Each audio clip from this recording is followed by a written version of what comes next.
শোক ভুলতে পারি না, কিন্তু পরিবারের সাথে এমন কিছু মুহূর্ত তৈরি করলে জীবনের সবচেয়ে বড় কষ্টের মধ্যে দিয়ে যাচ্ছি আমরা। পৃথিবীতে আমার বোন ও তার পরিবারের সবাই এই খাবারটা খুব মিস করছিল। আমার আব্বা আমাদের ছেড়ে গেছেন 3 মাস আগে, আর তার 3 মাস পরে আম্মাও চলে গেলেন।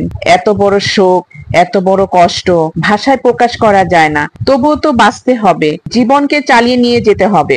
আসসালামু আলাইকুম, সবাই কেমন আছেন? আশা করি সবাই খুব ভালো আছেন। আলহামদুলিল্লাহ, আমিও আপনাদের দোয়ায় অনেক ভালো আছি। চলে আসলাম আপনাদের জন্য নতুন একটি ভিডিও নিয়ে। আমার আম্মা অসুস্থ শুনে আমার ছোট বোন এবং তার পরিবার আম্মাকে দেখার জন্য দেশে চলে আসলো।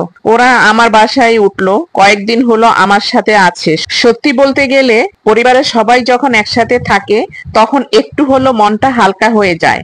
জীবনের সবচেয়ে বড় কষ্টের মধ্যে দিয়ে যাচ্ছি আমরা। পৃথিবীতে বাবা মা হলো ছায়া, আশ্রয়, ভরসা। সেই ছায়ায় যখন সরে যায় তখন বোঝা যায় আসলে আমরা কতটা একা। শোকটা ভাষায় প্রকাশ করা যায় না। তবুও তো জীবন থেমে থাকে না, বাঁচতে হবে, এগিয়ে যেতে হবে। পরিবারের সবার ভালোবাসা, স্পর্শ শোকের মাঝেও একটু শান্তি দেয়।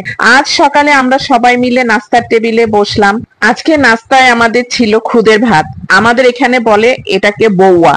এই খাবারটা আমাদের সবারই খুব পছন্দ। আমার বোন ও তার পরিবারের সবাই এই খাবারটা খুব মিস করছিল। তাই তো আজকে সকালে আমরা নাস্তা হিসাবে এই খাবারটাকে রেডি করে টেবিলে সবাই একসাথে বসে পড়লাম। এই খাবারটা কার কার এলাকায় কি নামে বলে অবশ্যই কমেন্টস করে আমাকে জানাবেন। আর আজকের এই খুদের ভাতের সাথে ছিল নানান রকমের ভর্তা, যেমন শুটকি ভর্তা ছিল, কাঁচামরিচের ভর্তা, ইলিশ মাছের লেজ ভর্তা, ডিম ভাজি, আর আমাদের নিজেদের গাছের পাকা পেঁপেও ছিল সাথে। বিশ্বাস করুন, সবাই এত মজা করে খেলো। খাবারের সাথে সাথে চললো গল্প, আড্ডা।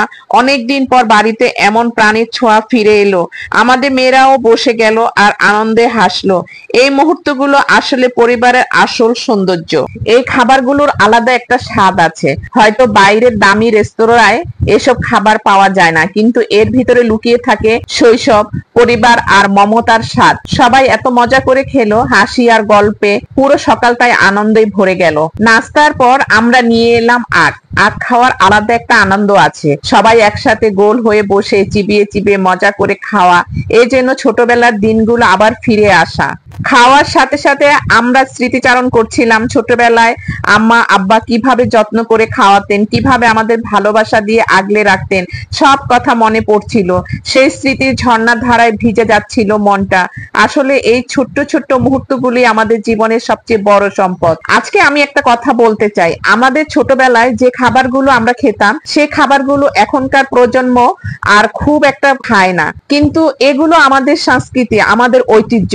তাই আমাদের উচিত পরিবারকে একসাথে বসিয়ে বাচ্চাদেরকে এসব খাবার খাওয়া শেখানো।